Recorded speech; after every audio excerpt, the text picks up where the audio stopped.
Hello friends, नमस्ते प्रणाम। विमल यादव, गुड्डी यादव लोकगीत चैनल में आप सभी फ्रेंड्स का स्वागत है और अभिनंदन है। तो हम लोग बहुत ही प्यारा बेटी जोग गीत लेकर आए हैं। अगर अच्छा लगेगा तो लाइक शेयर सब्सक्राइब जरूर कीजिएगा और कमेंट बॉक्स में ज़रूर बताइएगा कि ये गीत आप लोगों को कैसा लगा। तो चलिए सुनाते हैं।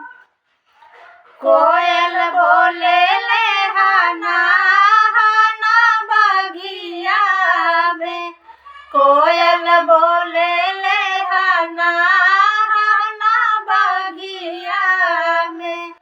पापा सुतल है कि जागल महलिया में, पापा सुतल है कि जागल महलिया में। कोयल के अइले सोनरा भरा डिबावा में, टिकवा लेके अइले सोनरा भरा डिबावा में। लाडो पेन्हेली गर्भ से महलिया में, लाडो पेन्हेली गर्भ से महलिया में। कोयल बोले ले हाना हाना बगिया में, कोयल बोले ले हाना हाना बगिया में। चाचा सुतल है कि जागल महलिया में, चाचा सुतल है कि जागल महलिया में। नदिया ले अइले सोना भरा डिबावा में, नदिया ले अइले सोनार भरा डिबावा में।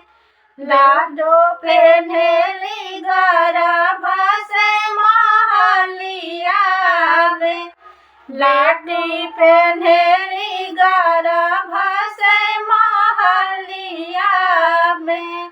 कोयल बोले ले हाना हाना बगिया में, कोयल बोले ले हाना हाना बगिया में।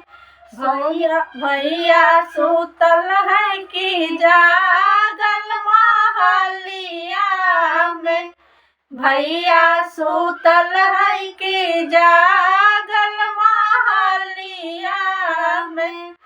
सोनरा ले अइले हरवा ले अइले सोनरा भरा डिबावा में, हरवा ले अइले सोनरा भरा डिबावा में।